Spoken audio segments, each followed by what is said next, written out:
제가 천국에 가서 만나보고 싶은 사람들 가운데 한 분이 여호수아입니다. 부족한 제가 여호수아에 비길 만한 인물은 못 되지만은 청년 시절 어떤 목사님이 제 머리에 손을 얹고 한국 교회를 이끄는 여호수아가 되라는 축복의 말씀을 주셨습니다. 그 이후 지금까지 항상 저는 여호수아를 가슴에 품고 살아왔습니다. 여호수아를 만나면 물어보고 싶은 말씀이 몇 가지가 있습니다. 이스라엘 지도자로 부름을 받았을 때 그렇게 떨리고 그렇게 두려웠습니까? 그분이 제게 대답을 합니다. 여목사 자네도 생각해 보게나 사실 모세의 비서가 되어서 모세를 보고 있노라면 그분은 우리 눈에 보이는 하나님 같은 존재였다네. 하나님하고 친한 친구와도 같았어. 근데 그런 모세가 우리 눈에서 사라지고 그 일을 내가 맡아야 한다니 자네 같으면 두렵지 않았겠는가? 그때 나보다 나를 더 잘 알고 나보다 나를 더 사랑하시는 하나님께서 강하라 담대하라 여호수아야 말씀하셨지. 그리고 자고 나면 또 찾아오셔서 말씀하셨어. 강하라 담대하라 여호수아야 내가 너와 함께하지 않니? 그리고 또 찾아오셔서 우리 하나님이 말씀하셨다네. 여호수아야 강하고 담대하라. 놀라지 말라. 두려워하지 마라. 너를 당할 자가 없으리라. 네가 어디에 가든지 무슨 일을 하든지 내가 너와 함께하리라. 이 말씀을 듣고 겨우 힘을 내 나는 일어서게 되었다네. 제가 천국에서 여호수아를 만나면 묻고 싶은 또 다른 질문이 있습니다. 가나안 땅을 하나님이 주시겠다고 이미 말씀하지 않았습니까? 사실 가나안의 첫성 여리고성 점령은 승리가 보장된 싸움이 아니었습니까?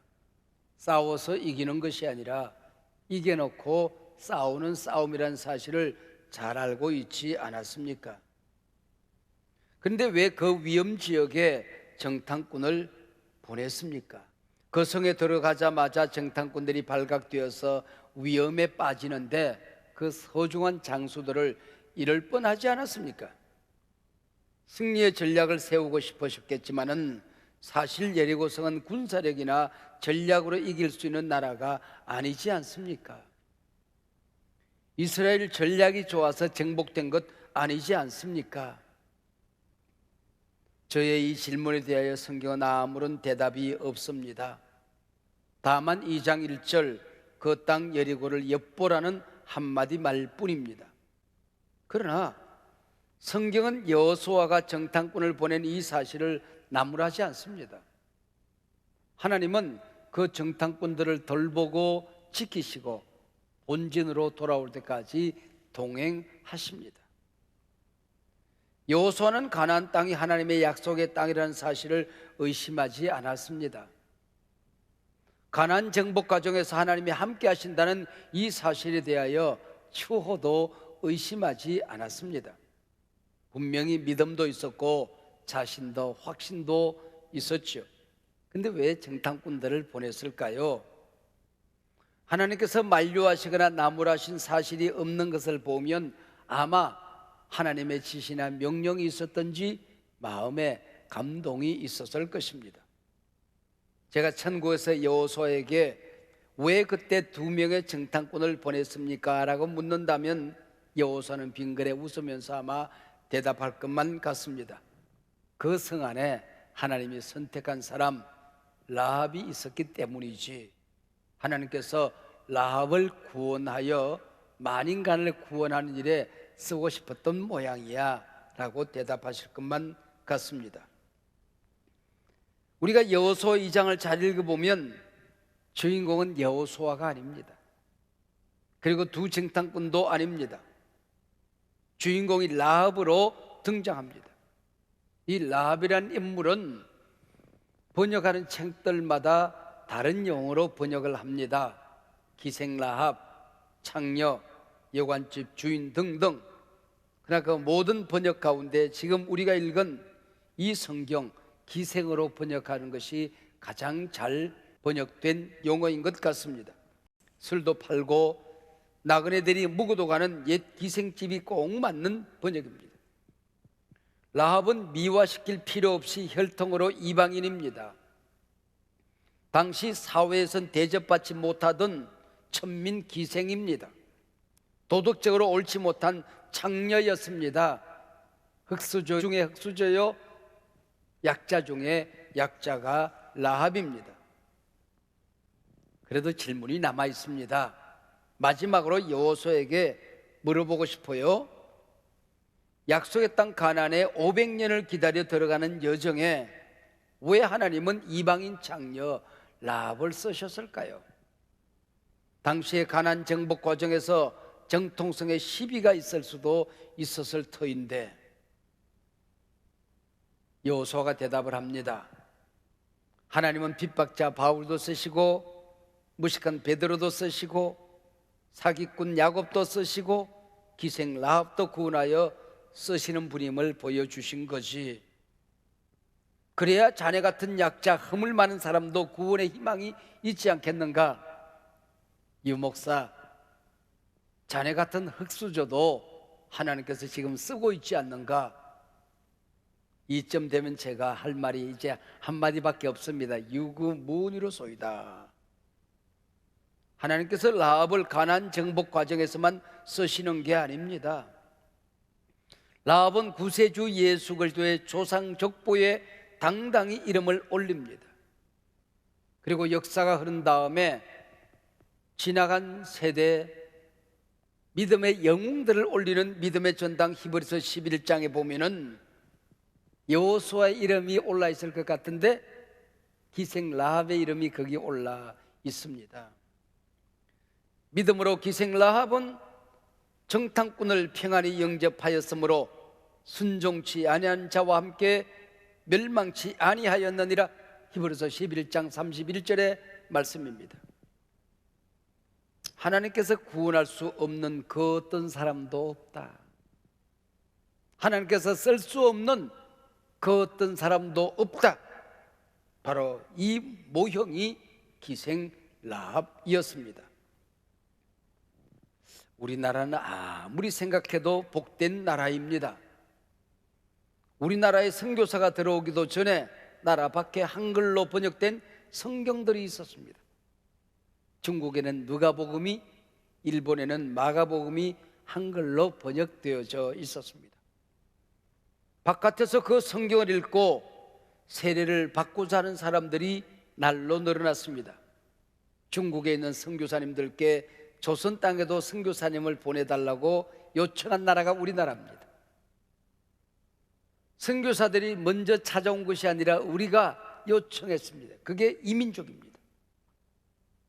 우리 민족의 축복의 바로메타가 있다고 한다면 성경 하나님의 말씀입니다.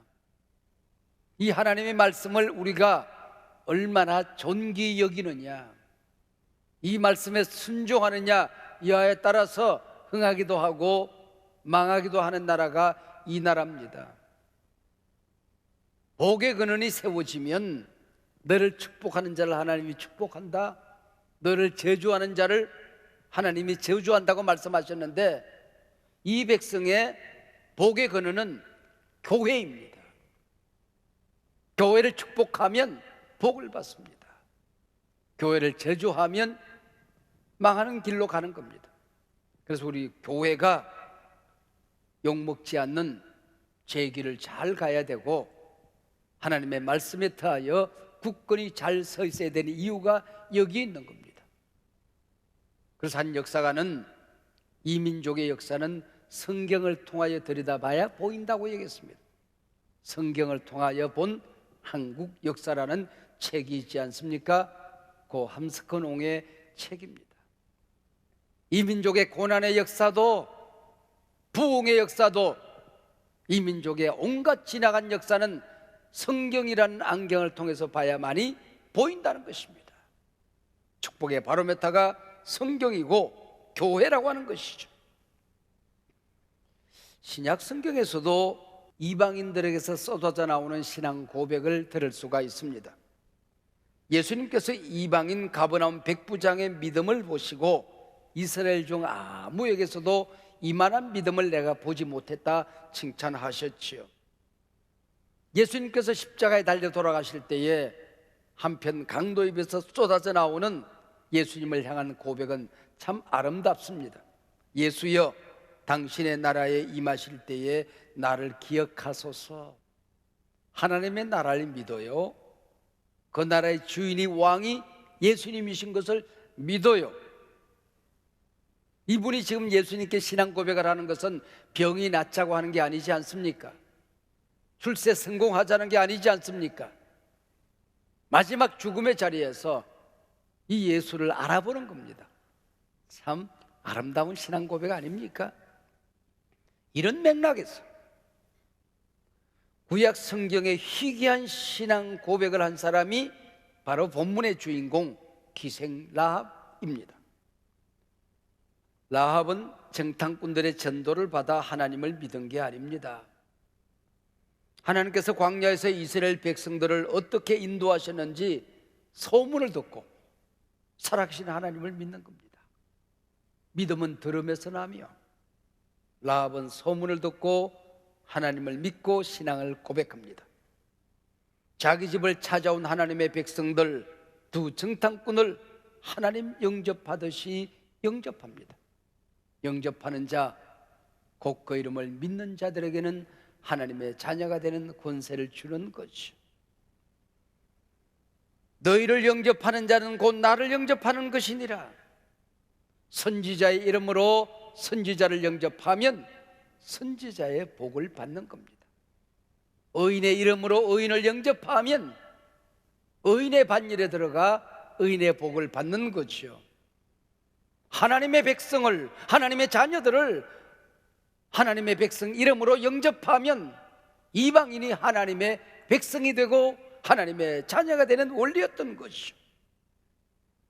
라합이 두 정탐꾼을 영접한 것은 여호수아를 영접한 것이요, 나아가 하나님을 영접한 것이었습니다.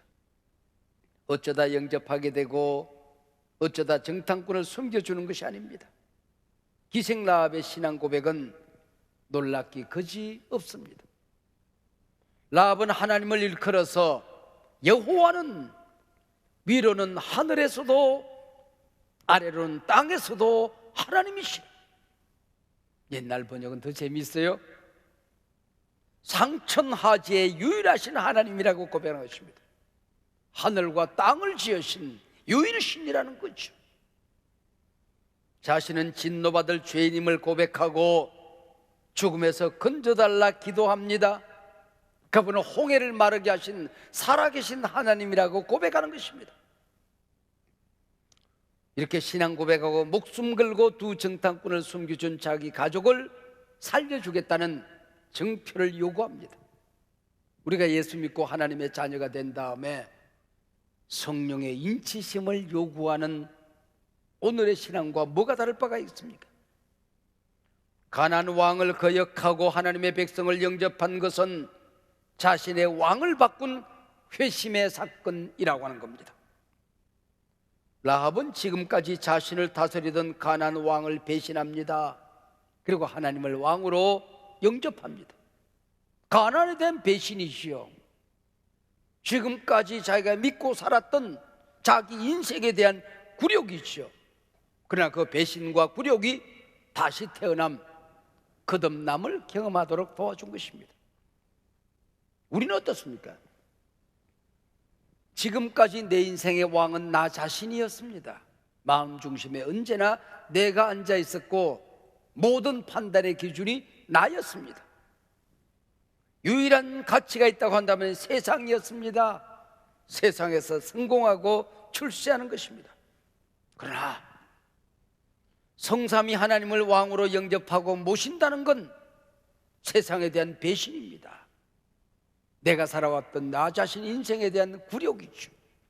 이것이 구원이요, 거듭남이요, 중생이라고 하는 것입니다.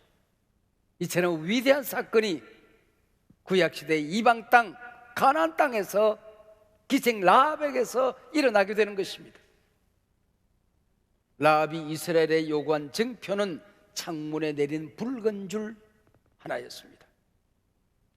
우리가 이 땅에 들어올 때에 우리를 달아내린 창문에 이 붉은 줄을 메고 내 부모와 형제와 내 아버지의 가족을 다 내 집에 모으라.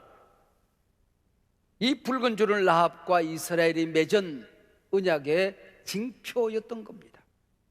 이 붉은 줄은 두 정탐꾼과 라합만이 아는 구원의 비밀이었던 거죠. 에덴 동산에서 선악과를 따먹고 쫓겨납니다. 하나님께서는 양을 잡아 가죽옷을 만들어서 그들의 허물을 덮어 세상으로 보내는 것입니다.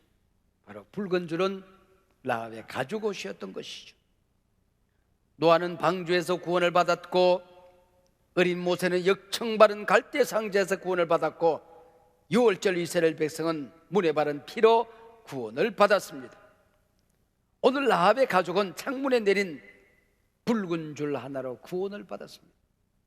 십자가 나무 토막에 무슨 신비한 능력이 있어서 구원받는 건 아니지요. 붉은 줄에 어떤 미신적인 의미가 있는 게 아닙니다. 하나님의 약속이 거기 담겨져 있는 것입니다. 하나님의 은혜가 거기 담겨져 있는 것이죠. 고린도전서 1장 18절 말씀에 십자가의 도가 멸망하는 자에게는 미련한 것이요 구원을 얻는 우리에게는 하나님의 능력이라. 이 비밀을 알지 못하는 마을 사람들은 창문 담장에 늘어있는 붉은 줄이 고객을 유인하는 한 기생의 홍보물 정도로 생각을 했겠지요. 사인이라고 생각을 했겠지요. 그러나 이 붉은 줄은 장차 인류를 구원할 예수 그리스도의 십자가를 의미하는 것입니다.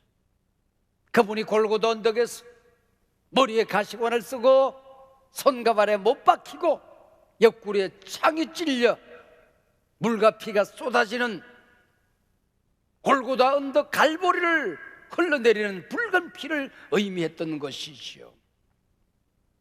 우리나라 초기 교회 시절 경상도 어르신들은 누구보다도 서양 선교사들이 마시는 커피를 탐하더래요. 그 왜 그러냐 그랬더니 찬송을 부르는데 속죄함 속죄함 그 피로 속죄함 얻었네 그랬더니 이분들은 그하고 그가 구별이 안 돼요. 난 지금 말하면서도 구별되는지 안 되는지 몰라요. 그 피가 커피가 된 겁니다. 그래서 커피로 속죄함 얻는 줄 알고 선교사님들의 커피를 그렇게 탐했더랍니다. 커피가 아니라 십자가의 피 말이에요. 우리 몸의 피 자체가 참 신비해요.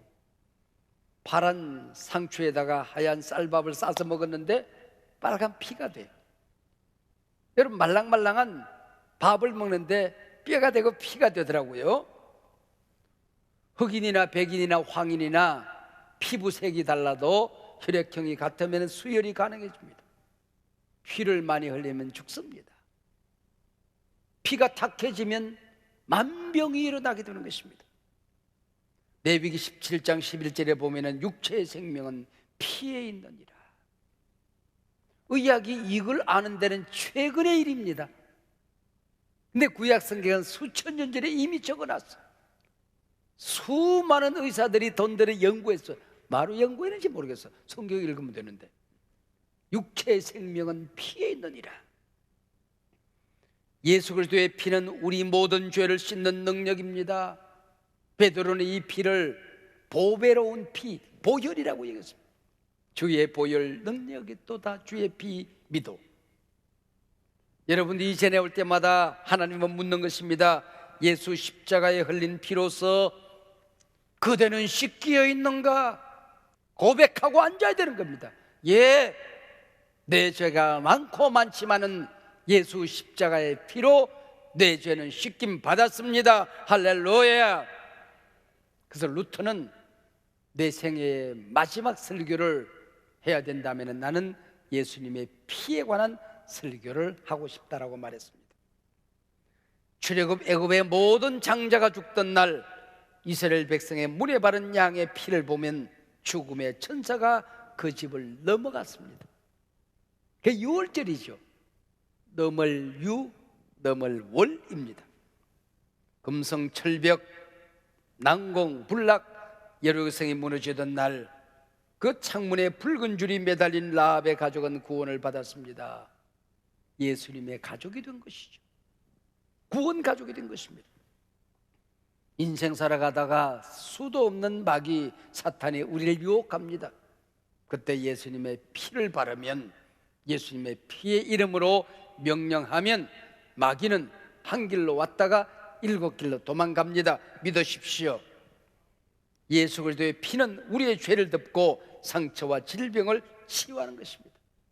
우리 주 예수 그리스도 재림하시는 그날 예수 그리스도의 피로 씻은 세마포 옷을 입고 우리는 하나님 나라의 들리움을 받게 되는 것입니다. 사랑하는 여러분, 오늘 설교 제목이 내 가족을 붉은 줄 아래 모으라입니다.